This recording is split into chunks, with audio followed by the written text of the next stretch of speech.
우리는 날마다 성령의 기름을 받는 방법을 좀 살펴보려고 합니다.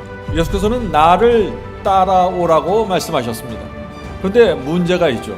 그것은 뭐냐면은 우리가 주님을 따라가려고 할 때 어떻게 하려면은 지치지 않고 한결같은 마음과 나누지 않는 충성으로 주님을 따라갈 수 있을까요? 하는 문제입니다. 열 처녀의 비유에 이 문제에 대한 답이 있습니다. 오늘 그 말씀을 먼저 좀 살펴보도록 하겠습니다. 열 처녀의 비유를 보면은 미련한 처녀들이 있고 슬기로운 처녀들이 있죠. 근데 예수께서 이 슬기로운 처녀들의 특징을 분명히 말씀해 주셨습니다. 마태복음 25장 4절입니다. 이 짧은 말씀 속에 슬기로운 처녀들의 특징이 무엇인지가 분명하게 나옵니다. 슬기로운 자들은 그릇에 기름을 담아, 어떻게 했어요? 그릇에 기름을 담아 등과 함께 가져갔더니, 슬기로운 처녀들은 등에 기름이 있을 뿐 아니라 별도의 그릇에 기름을 담아갔다고 했습니다. 엑스트라 오일이 있는 것입니다. 자, 무슨 뜻입니까? 슬기로운 처녀는 기름의 중요성을 정확하게 인식했다는 것입니다. 기름이 없으면 신랑이 올 때까지 기다릴 수 없다는 사실을 안 것입니다. 그래서 별도의 그릇에 기름을 담아 신랑을 기다린 것입니다. 오늘 말씀을 꼭 들어보시기 바랍니다.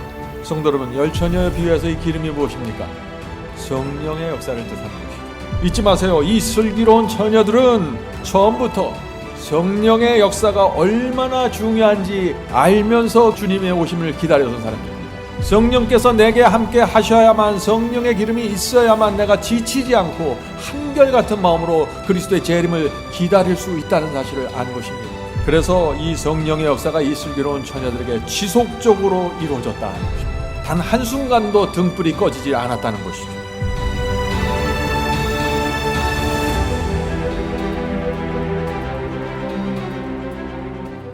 성도 여러분, 우리도 슬기로운 처녀가 되어야 됩니다. 그렇죠? 우리도 별도의 그릇에 성령의 기름을 담아야 하는 것입니다. 날마다 성령의 역사가 내 속에서 중단되지 말아야 하는 것입니다.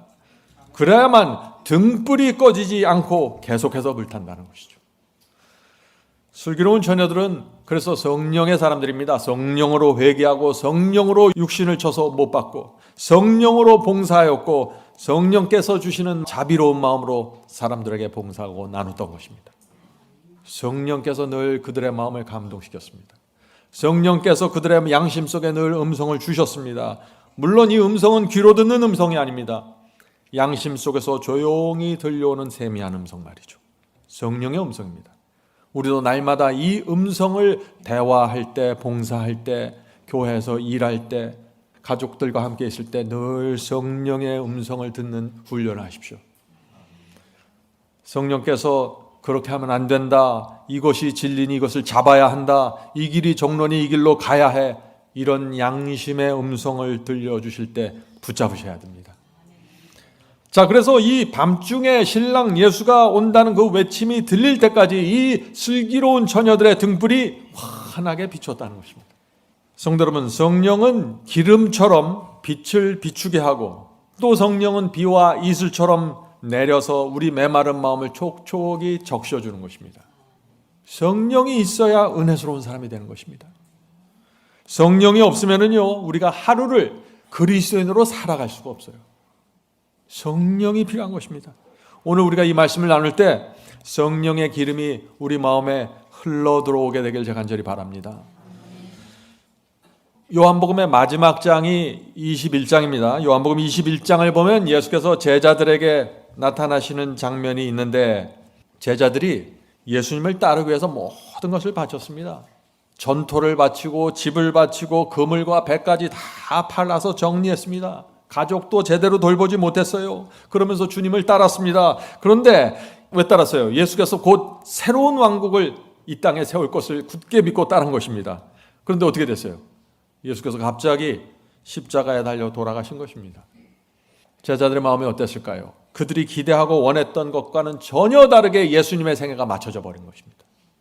물론 제자들이 예수님을 따르면서 많은 것을 배웠습니다. 많은 진리를 들었고 주님의 설교를 들으면서 감동을 받았습니다. 주께서 전하시는 기별을 자랑스럽게 생각했어요. 우리 주님은 바리새인들보다 설교가 좋아, 이렇게 자랑스럽게 생각했던 것입니다. 그런데 주께서 죽으신 것입니다. 무덤 속에 들어갔습니다. 제자들의 마음이 어땠을까요? 크게 절망했겠죠. 혹시 여러분 중에 주님을 따르다가 이런 경험을 해보신 적이 있습니까? 온 마음을 다해서 주님을 따랐는데 내가 원하던 결과들이 안 생긴 것입니다. 그럴 때 이 그리스도인들이 크게 절망하는 것입니다. 제자들이 바닥까지 떨어진 것입니다. 이때. 근데 이 제자들은요, 장사하다가 비즈니스 하다가 바닥을 친 것이 아니에요. 주님과 함께 복음을 전하다가 주님은 갑자기 돌아가시면서 지금 망해버린 것입니다.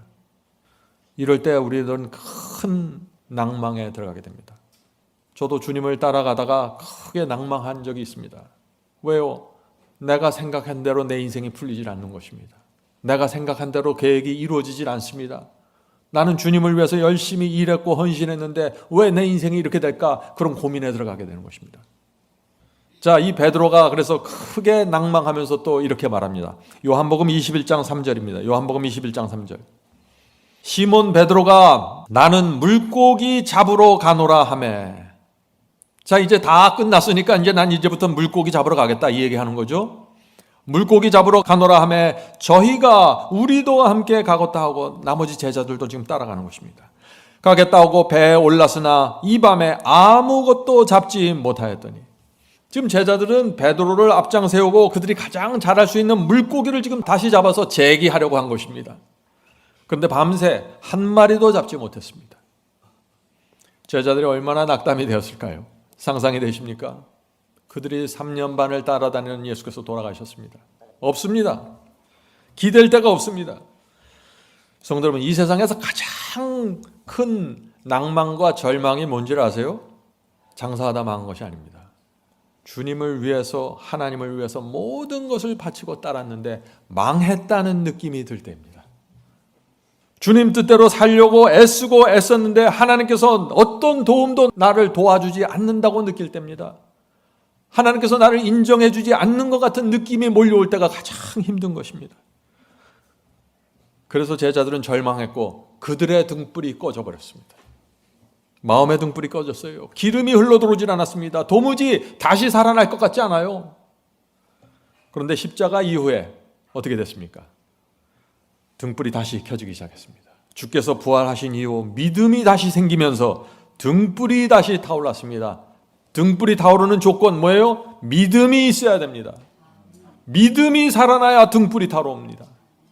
그때부터 이 등불이 다시 타오른 그때부터 이 제자들은 그들이 순교하는 마지막 그날까지 한 번도 등불이 꺼지질 않았습니다.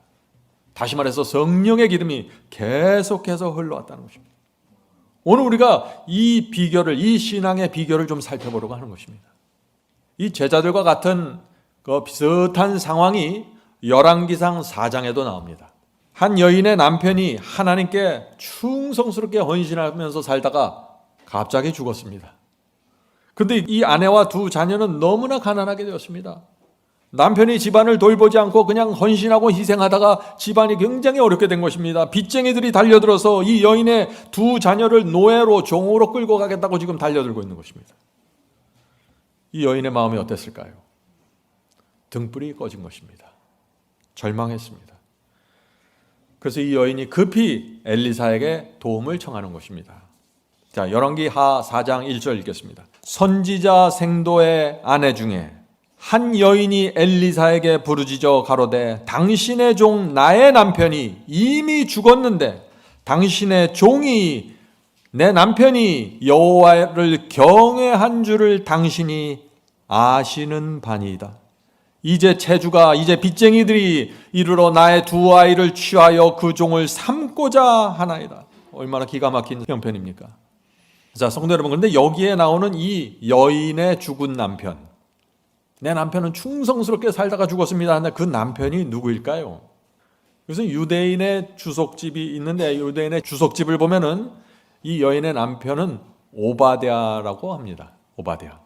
또 요세푸스 역사학자 요세푸스의 글에도 이 여인의 남편은 오바댜라고 설명하고 있습니다.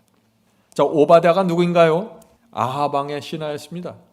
그런데 아합 왕이 하나님의 참 선지자들을 죽이고 핍박하려고 할 때 어떻게 됐어요? 100명의 하나님의 참 백성을 깊은 산에 감춰두고 먹을 것을 공급했던 사람이 오바댜입니다. 3년 반 동안 이스라엘에 비가 내리지 않아서 큰 기근이 들었을 때 이 오바댜가 하나님의 참 백성들에게 몰래 양식을 공급했던 것입니다. 그런데 그 돈이 한정이 있었겠죠? 그러다 보니 집을 팔고 논을 팔고 팔다가 나중에 빚을 내어서 양식을 공급했습니다. 하나님의 백성을 살리기 위해서 모든 것을 바친 것입니다. 이 오바댜가 그렇게 살다가 큰 빚을 남기고 죽은 것입니다. 다 자기 사업하다가 망한 것이 아니에요. 주의 백성을 먹여 살리려고 하다가 빚을 지고 만 것입니다.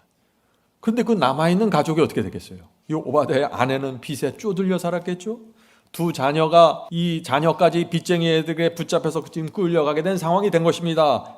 여인의 마음속에 있는 등불이 꺼지게 된 것입니다. 희망이 없는 것입니다.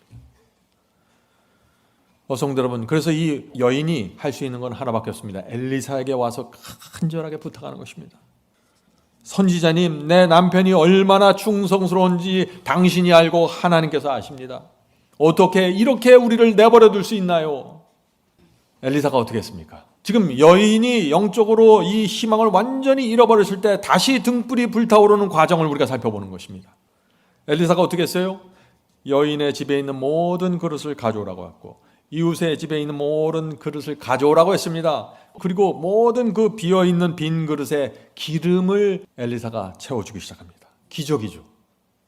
그릇이 오면 또 채워주고, 그릇이 오면 또 채워주고, 다 채워주는 것입니다. 남아있는 가족들을 먹여 살릴 정도로 채워준 것입니다. 자, 여기서 질문을 드립니다.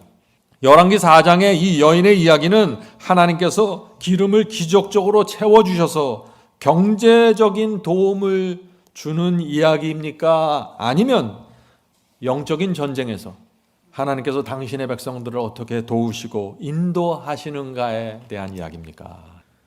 구약시대 모든 이야기는 그 당시 실제 이야기입니다. 그러나 동시에 이 구약의 이야기는 지금 이 시대에 사는 우리에게 영적인 교훈을 주는 이야기입니다. 영적인 전쟁이 어떻게 벌어지고 있고 영적인 필요가 어떻게 하나님의 기적과 은혜로 채워지는지 구약시대의 상황과 이야기를 통해서 우리가 그것을 배울 수 있다 하는 것입니다. 구약시대 이스라엘의 역사가 뭐예요? 우리에게 영적인 교훈을 주는 것입니다. 그래서 바울이 어떻게 했어요? 바울이 고린도전서 10장에서 말씀하셨죠. 광야에 있었던 이스라엘의 그 역사는 말세를 사는 우리의 교훈과 거울이 된다고 말씀하셨습니다. 성도 여러분, 그래서 오늘 우리는 이 열왕기상 4장의 이야기를 영적인 측면에서 좀 다시 살펴보려고 하는 것입니다. 이게 지금 이 시대에 우리에게 어떤 연관을 갖고 교훈을 주는지 말이죠. 오늘 말씀을 통해서 우리 마음에 깊은 감동과 소망이 생기게 될 것을 제가 믿습니다. 자, 열왕기하 4장 2절부터 7절 계속 읽겠습니다. 2절부터 7절입니다. 엘리사가 저에게 여인에게 이르되 내가 너를 위하여 어떻게 하랴? 내가 어떻게 도와줄까? 내 집에 무엇이 있는지 내게 구하라. 저가 가로되 계집종의 집에 한 병 기름 외에는 아무것도 없나이다. 우리 집에는 기름 한 병밖에 없습니다. 이제 아무것도 먹고 살 게 없습니다. 그렇게 말하는 것이죠. 3절 가로되 너는 밖에 나가서 모든 이웃에게 그릇을 빌라. 빈 그릇을 빌되. 자, 그릇을 가져오는데 아무 그릇이나 가져오지 말고 빈 그릇을 가져오라는 것입니다. 빈 그릇이 키워드입니다. 성도 여러분, 빈 그릇이어야 됩니다. 그릇이 비워야만 기름이 채워집니다. 성령의 기름은 간절한 마음으로 비어 있을 때 채워지는 것입니다. 우리 마음이 더럽고 세속적인 것들로 채워져 있으면 어떻게 돼요? 성령의 기름이 부어질 수 없다는 것입니다. 자, 계속해서 읽어보죠. 빈 그릇을 빌되 조금 빌지 말고 너는 내 아들과 함께 들어가서 문을 닫고. 무슨 얘기예요? 이 기름을 빈 그릇에 붓는데 지금 채우는데 문을 닫으라는 것입니다. 왜 그럴까요? 무슨 뜻입니까?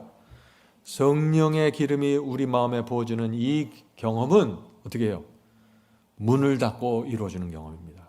조용히 개인적으로 이루어지는 것입니다. 문을 열어놓고 다른 사람들이 다 보게 우장창 하면서 이 성령의 역사가 우리 마음속에서 이루어지는 것이 아니에요. 조용히 이루어집니다. 성령의 음성으로 우리의 마음에 들어옵니다. 은은한 감동으로 우리 마음에 들어옵니다. 그러나 이 성령의 기름이 우리 마음 그릇에 흘러 들어올 때 조용히 들어오지만 우리는 압니다. 이것이 지금 들어오고 있다는 사실을 말이죠. 지금 성령의 역사가 우리에게 이루어지는 것을 알 수 있다는 것입니다. 바람이 어디서 불어서 어디로 가는지 우리가 알 수 없습니다. 그러나 바람이 불 때 우리는 흔들리는 나무를 보면서 바람이 분다는 사실을 알 수 있죠. 그렇게 성령의 역사가 이루어지는 것입니다. 성도 여러분, 기름이 그릇마다 채워질 때 결과가 있었습니다. 기름이 그릇에 채워지고 그릇이 채워지고 그릇이 채워질 때 여인의 표정이 어떻게 됐을까요? 여인의 분위기가 어떻게 됐을까요? 기쁨과 감사로 충만해지는 것입니다. 성도 여러분, 성령의 기름이 우리 마음에 부어질 때 우리 마음이 변화되는 것입니다. 얼굴 표정이 달라지고 분위기가 달라지고 정서가 달라지고 삶이 변화되는 것입니다. 성령 따로 우리 따로가 아니에요. 성령께서 우리 속에 들어와서 역사를 하시기 시작하면 그것은 조용히 문을 닫고 이루어지는 것이지만 숨길 수 없습니다. 반드시 나타나게 됩니다. 성령의 기름이 우리 마음에 부어지면 어떻게 됩니까? 말씀에 관심이 없던 사람이 말씀에 굴복하게 됩니다. 말씀을 사모하게 됩니다. 죄를 회개하게 됩니다. 성령의 기름이 부어질 것입니다. 저절로 이루어지는 것이 아니에요. 그런데 이런 역사가 문을 닫고 조용히 이루어진다는 것입니다. 자, 계속해서 읽어보죠.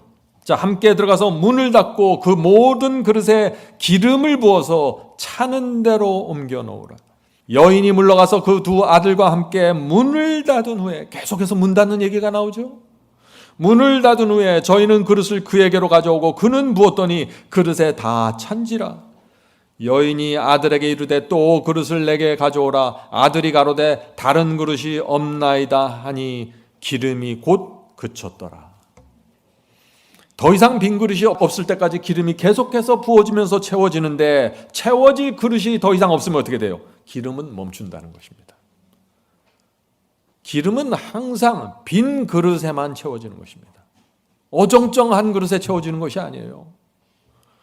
성도 여러분, 아무리 성령의 기름이 내 마음에 흘러 넘친다고 할지라도 내 주변에 있던 가족과 자녀들의 마음이 겸손하게 비어있지 않으면 그 그릇에는 성령이 넘어갈 수 없다는 것입니다. 성령의 기름은 억지로 줄 수 있는 것이 아닙니다. 이것은 분명한 감화력을 입고 전달이 됩니다. 그러나 억지로 되는 것이 아니에요. 이것이 성령의 기름을 받고자 하는 그 심령이 성령께 굴복되고 반응해야 되는 것입니다. 그래야 이 성령의 감화력이 번져나가게 되는 것입니다. 내 집안의 그릇이 채워지고 이웃의 그릇들이 채워지는 것처럼 내 마음에 성령의 기름이 흘러들어가서 채워질 때 내 주변에 있던 사람들이 분명하게 영향을 받고 성령의 영향력 안에 들어가는데, 그것도 그들 자신이 결정을 해야 된다는 것입니다. 마음을 비우고 받아야 된다는 것입니다. 자, 계속해서 읽어보죠. 7절입니다. 그 여인이 하나님의 사람 엘리사에게 나가서 고한데 저가 가로되 너는 가서 기름을 팔아 빚을 갚고 남은 것으로 너와 내 두 아들이 생활하라 하였더라. 참 감동적인 말씀이죠. 기름을 다 채워서 아주 넉넉하게 되었습니다. 빚을 갚고 생활할 수 있을 만큼 기름이 채워졌습니다. 하나님의 역사는요, 항상 다 쓰고도 남을 만큼 충분히 베풀어지는 것입니다. 성도 여러분, 성령의 역사는 어떻게 이루어져요? 조용하게 이루어집니다. 그런데 풍요롭게 이루어집니다. 여러분들 이걸 아셔야 돼요. 우리가 근심 걱정을 하고 두려움에 있고 아픔에 쌓여 있을 때 완전히 건져낼 만큼 성령께서 역사하신다는 것입니다. 어정쩡하게 역사하지 않으세요. 이걸 확실하게 아셔야 됩니다. 그걸 정확하게 알아야 그 상태를 간구하면서 기도하게 되는 것이에요. 성령의 기름을 구할 때 찔끔찔끔 요구하지 마세요. 그건 하나님의 뜻이 아닙니다. 충만한 경험을 바라보면서 성령의 기름을 구하세요. 성령께서 저희 마음에 들어오셔서 충만하게 역사해서 내가 이 문제로부터 완전히 자유로워질 수 있도록 도와달라고 기도하셔야 됩니다. 그래야 우리의 간구와 하나님의 마음이 하나가 되는 것입니다. 저는 오랫동안 성령을 구할 때 이게 정말 될까 찔끔찔끔 의심을 갖고 성령을 구했습니다. 안 된다는 것입니다. 빈 그릇으로 충만한 역사를 간구하십시오. 그래야만 여러분들이 갖고 있는 인생의 숙제로부터 완전히 벗어나게 되는 것입니다.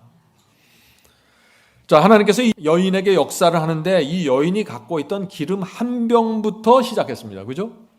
성도 여러분, 주께서 우리를 인도하시고 도우시는데, 축복을 베푸시는데 우리가 갖고 있는 것들을 통해서 역사를 이루신다는 것입니다. 자, 엘리사와 여인의 대화를 보세요. 지금 엘리사가 말합니다. 너에게 무엇이 있느냐? 네가 무엇을 갖고 있느냐? 할 때 여인이 어떻게 해요? 예, 저에게 남은 것은 기름 한 병뿐입니다 라고 대답했습니다.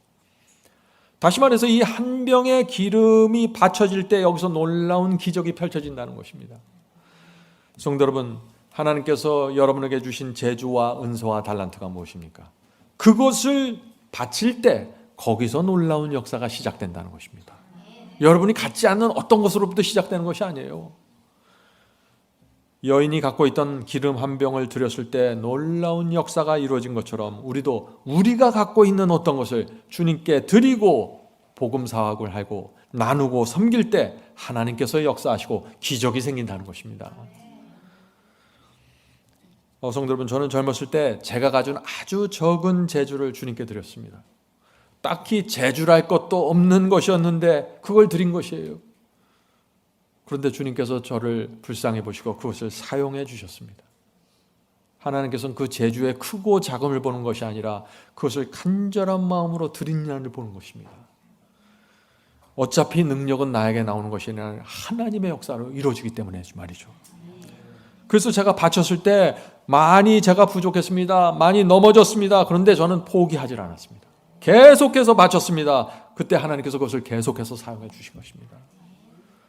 그래서 지금 제가 복음을 전하는 전도자로 여기까지 오게 된 것입니다. 놀라운 기적이죠. 저는 한 번도 이런 기적을 꿈도 꿔온 적이 없습니다. 하나님께서 이루어 주신 것입니다. 여러분도 가능합니다. 어떻게 해요? 먼저 순수한 마음으로, 빈 마음으로 여러분 자신을 하나님께 바치십시오. 나는 부족한데, 난 이거밖에 안 되는데 그렇게 생각하지 마시고 여러분을 바치세요. 그러면 하나님께서 그것을 통해서 역사하시고 기적을 만들어냅니다. 여러분이 도무지 생각해보지 않았던 일들이 펼쳐지게 될 것입니다. 내가 무엇을 갖고 있느냐? 주께서 축복할 수 있는 무엇을 갖고 있느냐라고 여러분께 물어볼 때 어떻게 해요? 주여, 제가 기름 한 병 남아 있습니다 하고 바치세요. 하나님께서 그것을 갖고 역사하십니다. 여러분의 시간, 재물, 달란트를 바치십시오. 주께서 그것을 통해서 여러분의 인생을 풍요롭게 하십니다. 바치지 않으면 풍요롭지 않습니다. 하나님께 여러분을 바치지 않으면 여러분이 여러분 앞가림만 하다가 인생을 마치게 돼요. 그러나 여러분 자신을 바치면은 하나님께서 그것을 가지고 여러분의 인생을 풍요롭게 이끌어 가신다는 것입니다. 이것이 비밀입니다. 그것이 오늘 우리가 열왕기상 4장에서 배우는 교훈입니다. 자, 여인이 어떤 여인입니까? 남편이 하나님께 충성하고 헌신했을 때 남편만 했을까요? 아니요, 이 여인도 함께 남편과 함께 충성했습니다. 그런데 가난해지면서 남편이 죽게 되었고 깊은 낙담에 빠졌습니다. 자, 우리가 여기서 어떤 교훈을 받아야 할까요? 성도 여러분, 우리가 한 가지 이해할 것이 있는데 그것은 하나님께서 이 의인들을 어떻게 인도하시고 무엇을 약속해 주시는지를 알아야 한다는 것입니다. 그래야 낙담하지 않습니다. 자, 첫째, 하나님께서는 의인들이 가는 길을 인정해 주십니다. 뭘 인정해 주세요? 길을 인정해 주십니다. 자, 이것이 의인들이 받는 축복입니다. 시편 1편 6절입니다. 시편 1편 6절. 무릇 의인들의 길은 여호와께서 인정하시나 악인들의 길은 망하리로다. 성도 여러분, 주께서 내가 가는 길을 인정하신다는 사실을 알면 어떻게 될까요? 아무것도 두려워할 것, 염려할 것이 없는 것입니다. 하나님의 인정을 받았으면 우리의 마음에 등불이 불타게 됩니다. 절대 낙담하지 않게 됩니다. 내 상황이 아무리 어렵더라도 하나님께서 나를 인정해 주신다는 확신을 가지면 등불은 타오르게 되어 있습니다. 자, 둘째, 의인은 가난할지라도 악인보다 풍요로움을 느끼면서 살게 됩니다. 참, 이것도 비밀이에요. 가난해요. 그런데 악인의 재물보다 훨씬 마음이 풍요롭습니다. 시편 37편 16절입니다. 의인의 적은 소유가, 적은 재물이 악인의 풍요함보다 낫도다. 성도 여러분, 이것을 믿으십니까? 우리가 주님께 충성하고 살다가 비록 가난할지라도 우리 마음이 풍요로워질 수 있다는 것입니다. 부자 악인보다 훨씬 낫게 살 수 있습니다. 의인은 재물 때문에 그래서 등불이 꺼지지 않는다는 것입니다. 재물 때문에 등불을 꺼뜨리지 마십시오. 셋째, 의인의 이름은 생명책에 올라가지만 악인의 이름은 지워집니다. 자, 시편 69편 28절입니다.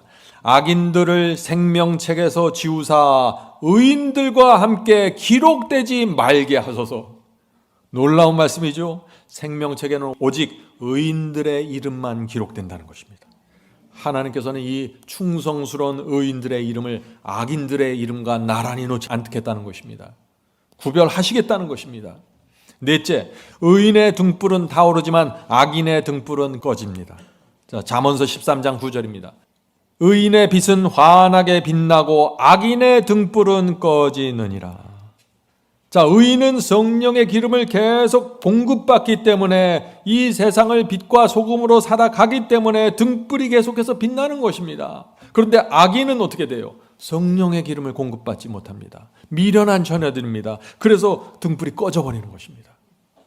다섯 번째입니다. 의인은 어떤 상황에서도 하나님을 바라보면서 감사하고 기뻐합니다. 의인에게 이런 기적이 일어나는 것입니다. 자, 그 말씀이 하박국서에 있죠. 여러분들 잘 아시는 말씀. 하박국서 3장 17절부터 19절입니다.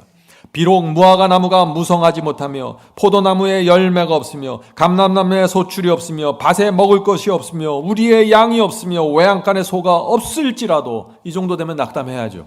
그런데 아니라는 것입니다.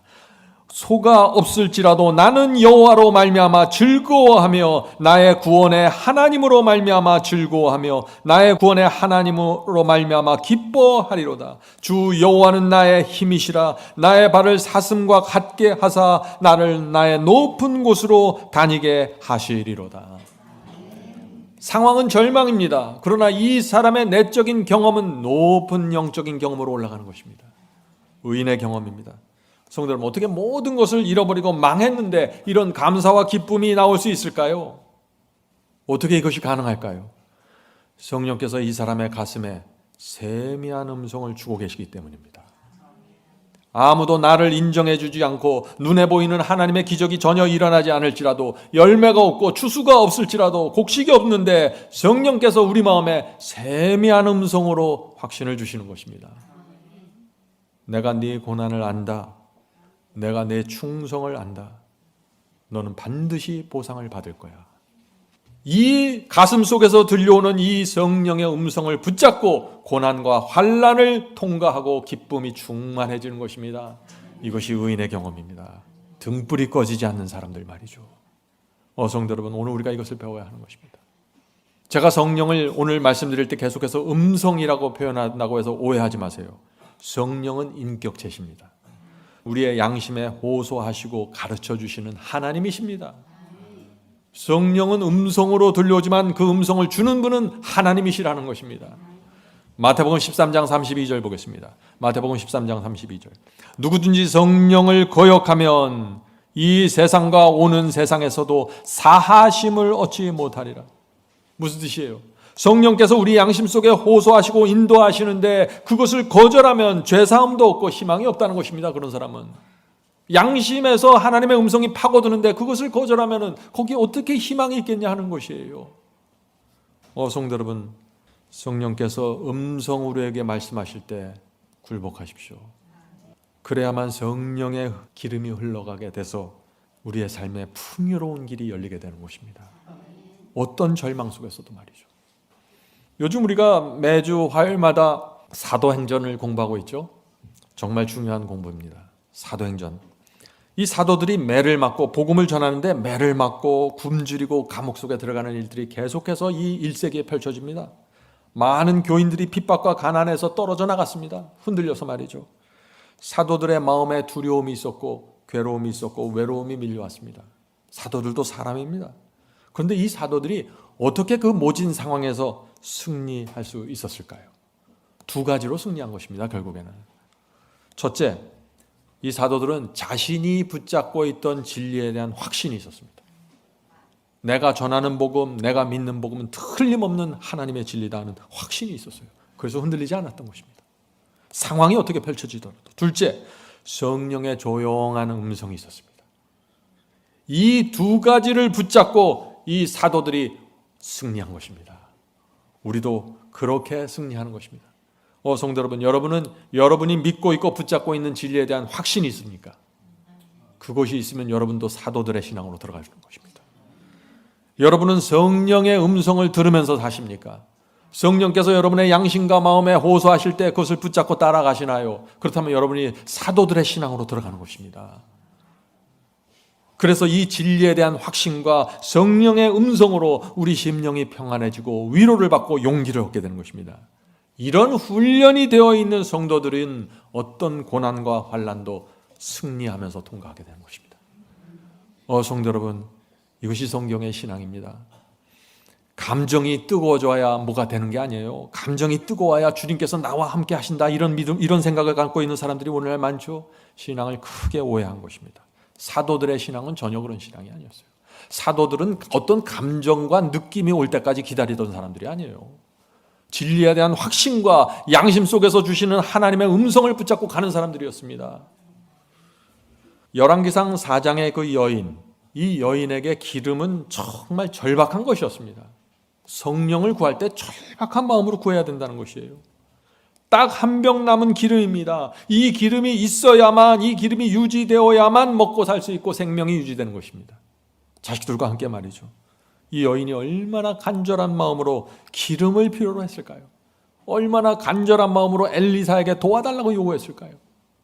우리도 성령을 구할 때 그런 절박한 마음으로 구해야 된다는 것입니다. 성도 여러분, 성령의 기름은 목마르고 간절한 마음에만 부어집니다. 욕심과 미움과 탐욕이 올라올 때 그것을 물리치기 원하십니까? 그렇게 하면 간절한 마음으로 성령을 구하십시오. 그래야만 성령의 기름이 마음에 흘러들어오게 되는 것입니다. 목마른 사슴이 갈급하듯이 그렇게 성령의 기름을 구해야 합니다. 성령을 그렇게 구하면 완전히 달라집니다. 성령을 그렇게 구한 사람이 성령의 음성과 성령의 인도하심을 외면할 수 있을까요? 그럴 수 없는 것입니다. 성도 여러분, 기억하세요. 승리가 어디서 결정되는지 기억하세요. 승리는 내가 성령을 어떤 마음과 어떤 태도로 구하는가로 거기서 결정되는 것입니다. 간절한 마음으로 구한 사람, 성령께서 들어오실 때 그것을 물리칠 수가 없고 외면할 수가 없는 것입니다. 자, 엘리사가 이제 이 여인을 도와주기 위해서 어떻게 했어요? 기름을 부어줄 테니 빈 그릇을 가져오라고 했습니다. 빈 그릇. 자, 이제 중요한 질문을 드립니다. 이 빈 그릇이 무엇입니까? 이 빈 그릇이 어떤 마음을 말하는 것입니까? 빈 그릇은 다양한 방법으로 설명할 수 있습니다. 그러나 빈 그릇은 우선 가난한 심령입니다. 예수께서 말씀하셨죠. 심령이 가난한 자는 복이 있나니 천국이 저희 것이니. 빈 그릇은 갈급한 심령입니다. 세속으로 찌들어 있는 마음이 아닙니다. 빈 그릇은 세상 염려로 짓눌려 있는 그런 마음이 아닙니다. 그런 마음은 빈 그릇이 아닙니다. 성령께서 들어갈 수 있는 틈이 없어요. 찌들어 있기 때문에, 짓눌려 있기 때문에. 그래서 예수께서 마태복음 4장에 이런 말씀하신 것입니다. 마태복음 4장 19절. 세상 염려와 재물의 유혹과 여러 욕심이 들어와 내 마음에 들어와 말씀을 막아 결실하지 못하게 되는 자요. 분명하죠. 우리 마음이 세상 염려와 재물에 대한 욕심으로 찌들어 있고 짓눌려 있으면 어떻게 돼요? 성령의 기름을 받을 수 없어서 열매가 맺지 않는다는 것입니다. 성도 여러분, 이 욕심과 염려로 채워진 마음은 빈 그릇이 아닙니다. 우리 교우님들은 욕심은 없을 거예요. 욕심이 있으면 이 자리에까지 올 수가 없겠죠. 그런데 염려가 있을 수 있습니다. 염려로 짓눌릴 수 있습니다. 조심하세요. 염려로 우리 마음이 채워지면 빈 그릇이 될 수 없다는 것입니다. 주님을 믿는 단순한 심령, 진리를 구하는 그 단순한 심령이 빈 그릇입니다. 이 빈 그릇에는 반드시 성령이 흘러들어오고 자유를 누리게 되는 것입니다. 이거 신앙의 비결입니다. 경건의 비밀이 뭐예요? 경건의 비밀? 성령의 기름을 받을 수 있는 빈 그릇이 되는 경험, 그것이 경건의 비밀이에요. 이 경험이 되면은 등불이 계속해서 불타게 되는 것입니다. 성도 여러분, 그래서 성령의 기름을 받을 수 있는 마음, 갈급한 마음을 달라고 기도하셔야 됩니다. 내가 이 죄와 이 염려와 이 두려움에서 해방될 수 있게 도와달라고 간절한 심령으로 기도해야 됩니다. 여인이 엘리사에게 가서 요구했던 것처럼 그런 심정으로 기도해야 되는 것입니다. 경건의 비밀이 있지만 불법의 비밀도 있습니다. 루시퍼는, 하늘의 천사 루시퍼는 완전한 행복 가운데 있었습니다. 진리가 충만한 곳에 살았습니다. 그런 환경에서 그런데 죄가 들어오고 불법이 생겼습니다. 자, 죄와 불법이 어디에 생겼습니까? 루시퍼의 마음에 생긴 것이에요. 마음속에 자기가 올라온 것입니다. 자기가 채워졌습니다.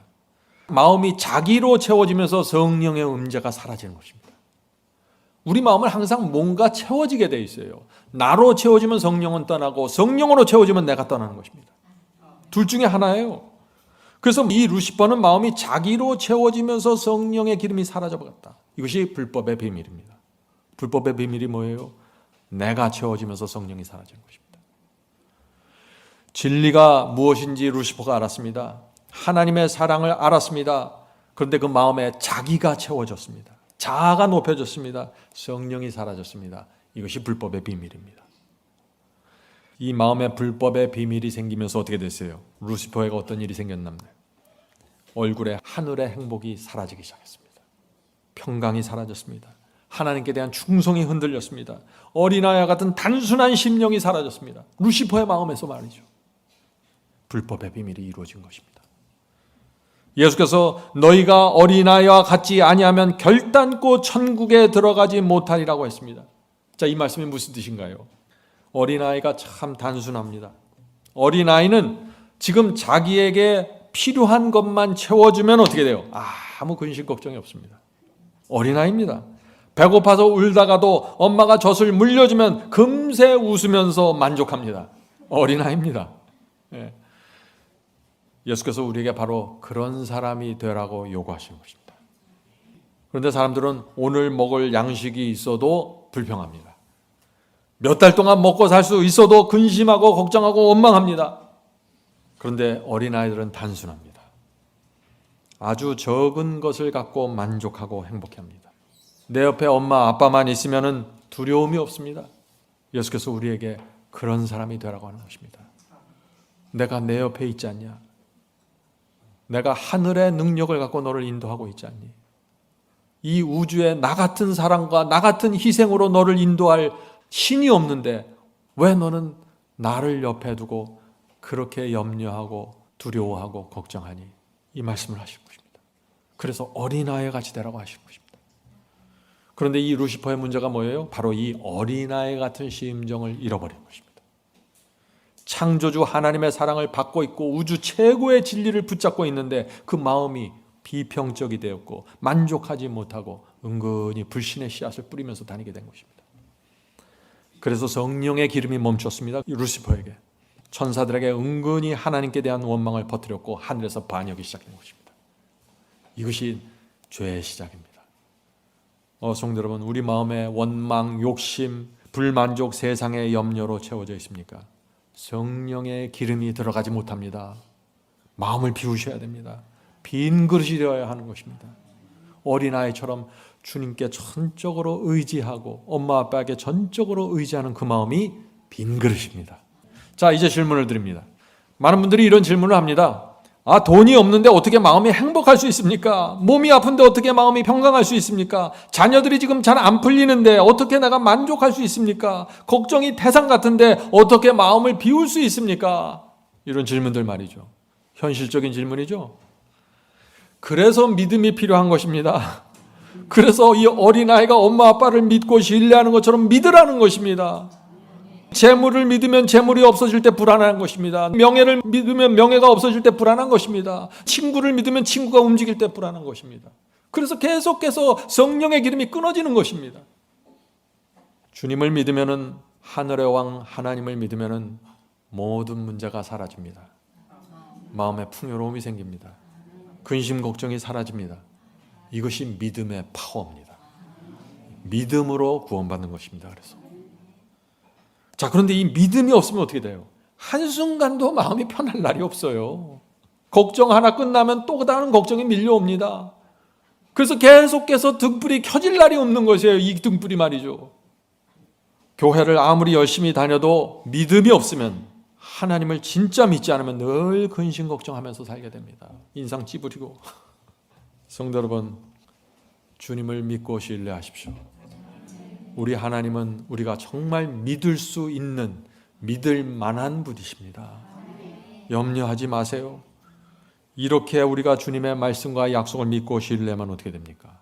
욕심이 사라집니다. 마음이 편안해집니다. 원망이 사라집니다. 그런 마음에 성령의 기름이 흘러들어갈 것입니다. 빈자리가 생겼으니까 말이죠. 성령의 기름이 언제 흘러들어와요? 잘 이야기하세요. 하나님을 온 마음으로 믿고 신뢰할 때 성령의 기름이 흘러들어오는 것입니다. 이 공식을 잊지 마세요. 자, 질문 드립니다. 이 우리의 마음의 건강을 판단하는 기준이 있습니다.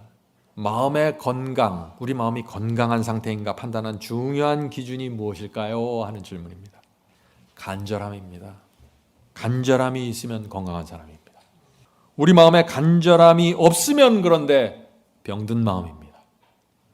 건강한 마음이 아닙니다. 진리에 대한 간절함, 말씀을 듣고자 하는 간절함, 성령의 기름에 대한 간절함, 이 간절함이 있으면 건강한 거고 간절함이 없으면 영적으로 병든 것입니다. 이것이 판단 기준이에요. 이 병이 들면, 영적으로 병이 들면 어떻게 돼요? 나는 헐벗고 굶주려 있는데 나는 부유해서 부족한 것이 없다고 생각하는 것입니다. 이것이 어느 교회예요? 이것이 라오디게아 교회 형편 아니에요. 기름이 빠진 것입니다. 믿음이 사라진 것입니다. 엘리사가 여인에게 말했죠. 빈 그릇을 다 갖고 오라. 이웃에 가서도 빈 그릇이 있으면 다 가져오라. 내가 채워줄게. 여인이 순종했습니까? 순종했습니다. 여인은 여기서 다른 얘기를 하지 않았어요. 엘리사 선지자님, 미안하게 어떻게 옆집에 가서 그릇을 빌려달라고 합니까? 그런 얘기를 하지 않았어요. 우리는 하나님의 말씀을 따라갈 때 자꾸 질문이 많고 요구가 많아요. 왜 그래요? 갈급함이 없어서 그래요. 이 여인의 마음엔 절박함이 있었습니다. 그래서 엘리사가 시키는 대로 그냥 따라가는 것입니다. 너무나 갈급했어요. 갈급해서 기름을 주겠다는 한마디에 그냥 움직여버린 것입니다. 그 마음 변하기 전에 내가 빨리 가져와야지. 이웃에 뛰어가서 빈 그릇이란 그릇은 다 가지고 왔습니다. 이 여인에게 미안함이 없었겠어요? 그런데 그런 거 챙길 만한 마음의 여유가 없는 것입니다. 무조건 나에게는 기름이 필요한 것입니다. 이럴 때 기적이 생기는 것입니다. 성령의 기름이 생기는 기적 말이죠. 한 그릇에 기름을 부어주고 또 다른 그릇 가져오면 또 부어주고 또 부어주고 채워지고 이래서 기름이 계속해서 채워지는 것입니다. 성도 여러분, 우리가 이제 이렇게 기도해야 됩니다. 주님, 성령의 기름이 없으면 저는 영적으로 죽습니다. 승리할 수 없습니다.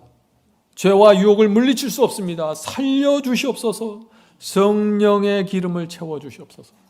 제가 빈 마음으로 주 앞에 나갑니다. 우리가 이렇게 기도할 때 하나님께서 채워주시고 채워주시고 날마다 채워주신다는 것입니다. 이 마지막 사명 사역도 채워짐으로 여기까지 오게 된 것입니다. 아무것도 없는 데서 시작했습니다. 그런데 매달 채워지고 채워지면서 여기까지 오게 되었습니다. 기적입니다. 10년 전에 제가 가방 2개 들고 인천공항에 도착했습니다. 여러분들 아세요? 가방 2개, 진짜 말 그대로 문자 그대로 가방 2개입니다. 그런데 하나님께서 매달 필요를 공급해 주시면서 여기까지 인도해 주셨습니다. 기적입니다. 제 마음속에 뭐가 있는 줄 아세요? 갈급함이 있었습니다. 반드시 이 사역을 해야 된다는 갈급함이 있었어요. 하나님께서 매달 기름을 부어주시는 것입니다.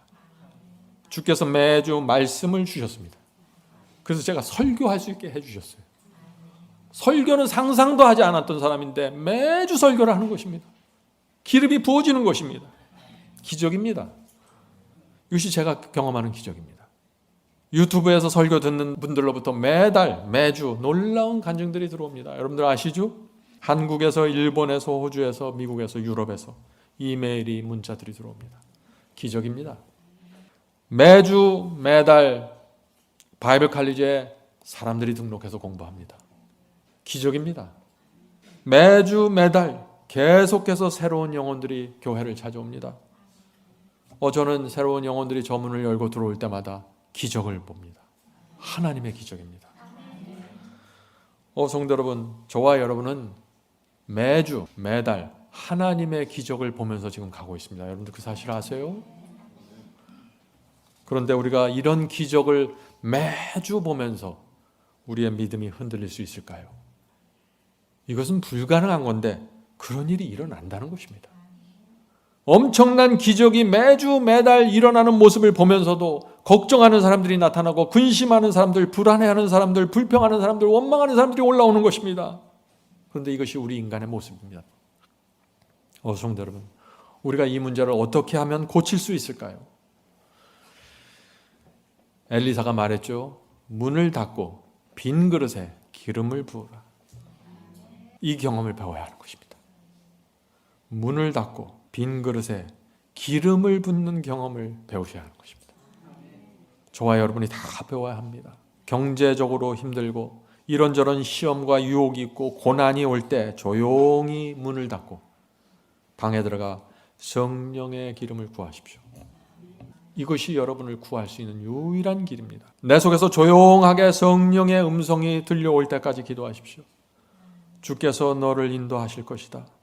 진리가 너를 인도할 것이야. 이 음성이 들려올 때까지 그것을 기도하고 그 음성이 들려올 때 그것을 붙잡고 주님 안에서 쉬십시오. 그것이 믿음입니다. 성도 여러분, 이런 훈련을 받은 사람들은 계속해서 기름으로 채워진 경험을 하는 것입니다. 이것이 슬기로운 처녀의 경험이고 늦은 비 성령을 위한 준비입니다. 늦은 비 성령을 위한 준비는 문을 닫고 앉아서 성령의 호소를 기다리는 것입니다. 성령의 기름을 간구하는 것입니다. 자, 엘리사 이야기로 가죠. 엘리사가 말했습니다. 너는 가서 기름을 팔아 빚을 갚고 남은 곳으로 너와 내 두 아들이 생활하라. 무슨 뜻입니까? 주께서 주시는 축복은 항상 흘러 넘치는 것입니다. 빚을 겨우 갚는 것이 아니라 빚을 다 갚고 충분하게 생활을 할 정도로 남았습니다. 성도 여러분, 이 성령의 기름이 계속해서 넘치도록 받으면은요, 나만 풍요로워지는 것이 아니에요. 이것은 흘러 넘쳐서 나갑니다. 가장 가까운 사람들에게 나갑니다. 남편에게, 아내에게, 자녀들에게 나갑니다. 마귀의 종으로 돼 있던 내 자식들이 풀려나고 종으로부터 돌아옵니다.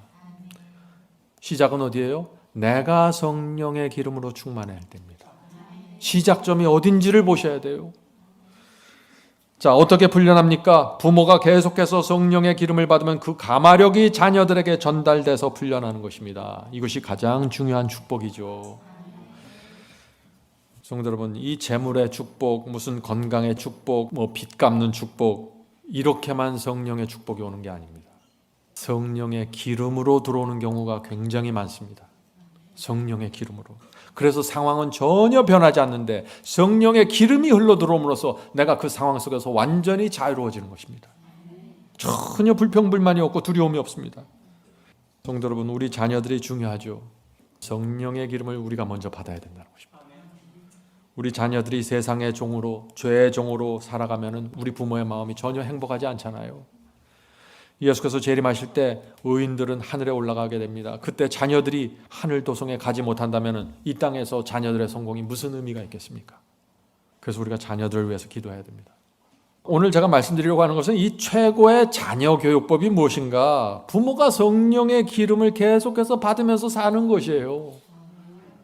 그래야만 이 자녀들의 교육이 이루어지는 것입니다. 그래야만 이 자녀들이 매력적인 부모의 신앙을 보면서 다가오는 것입니다. 관심을 갖게 되는 것입니다. 자, 시편 23장에서 다윗은 사망의 골짜기에 다니는 그 고통을 이야기하죠. 그 고통 속에 있을 때 이렇게 간증합니다. 내 머리에 기름을 부으시니 내 잔이 넘치나이다. 성도 여러분, 이런 말 할 상황이 아니에요. 지금 다윗이 사망의 골짜기를 지금 다니고 있는 상황이에요. 근데 사망의 고통 속에서도 성령의 기름을 바르니까 어떻게 돼요? 그 영혼이 기쁘고 감사하다는 것입니다. 하나님께서 이렇게 우리를 건져주시는 것입니다. 사망의 골짜기를 다닐 때 갑자기 벼락을 쳐서 사울왕을 죽여서 건져내는 게 아니라 내 마음속에 성령의 기름을 주심으로써 완전히 구원하시는 것입니다. 이것이 기적입니다. 성도 여러분, 하나님께서 우리를 축복하실 때 성령의 기름으로 축복하신다는 사실을 잊지 마세요. 이것이 하나님께서 가장 자주 사용하는 방법입니다. 성령의 역사는 풍요롭게 이루어집니다. 사망의 골짜기에 들어갔는데 감사하고 찬송하게 됩니다. 도무지 사람들이 이해할 수 없게 되는 것입니다. 사방에 우겨쌈을 당해도 이겨냅니다. 거꾸로 넘어뜨려도 다시 일어납니다. 성령의 기름을 받는 사람들입니다. 그래서 성령의 기름이 흘러 들어가기 시작하면은요, 더 이상 낭망이나 절망이 서 있을 자리가 없는 것이에요. 죄가 있을 자리가 없습니다. 유혹은 더 이상 힘을 쓰지 못하게 됩니다. 바이블 칼리지를 공부하시는 분들, 마지막 사명의 설교를 듣는 분들은 제가 말씀드리는 오늘 이 경험이 무엇인지 조금씩 맛보아 가실 것입니다. 오늘날 성령을 받았다는 사람들이 근데 참 이상합니다. 죄와 유혹에 계속해서 쓰러지면서 성령을 받았다고 주장합니다.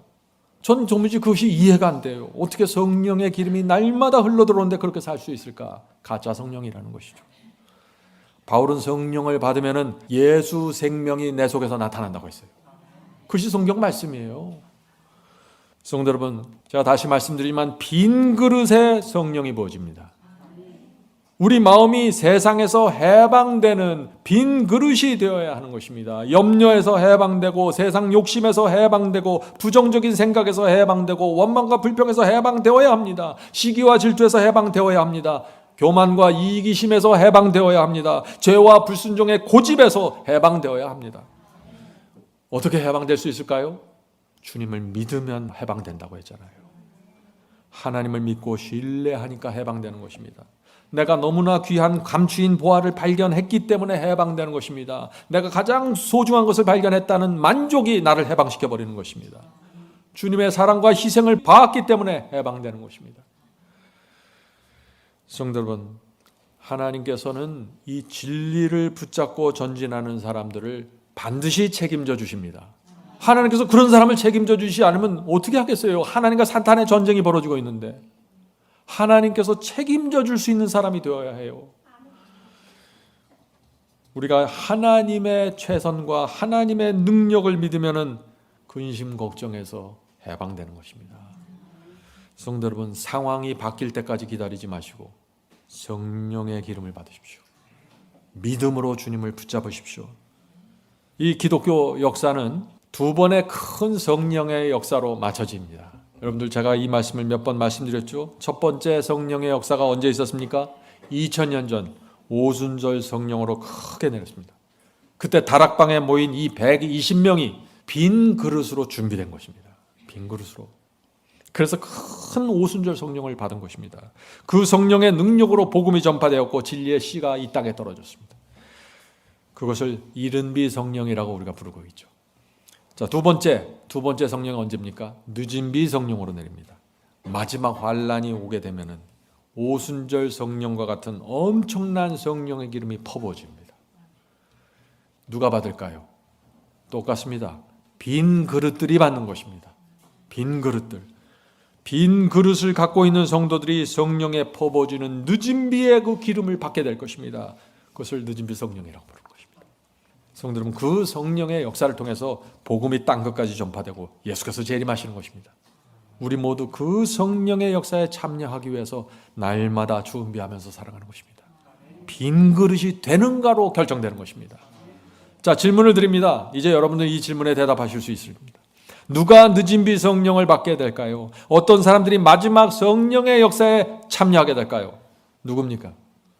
빈 그릇입니다. 성령의 기름이 무엇이고 그 성령의 기름을 내가 날마다 어떻게 받는지 아는 사람들, 이들이 늦은비 성령을 위해서 준비되는 것입니다. 오늘 우리가 나눈 이 말씀이 늦은비 성령을 위한 준비입니다. 오늘 말씀을 여러분들 깊이 묵상하십시오. 그 말 한마디 한마디를 잡아서 그 표현을 보면서 이것이 무슨 뜻인가 깊이 묵상해 보세요. 그러면 여러분 아시게 될 것입니다. 이게 뭔지 말이죠. 그런데 마지막 환란이 오고 이 늦은비 성령이 퍼부어져도 거의 모든 사람들이 이 기름을 구하지 못하게 됩니다. 옆 사람이 늦은비 성령을 받고 있는데 그것이 무엇인지도 느끼지 못할 것입니다.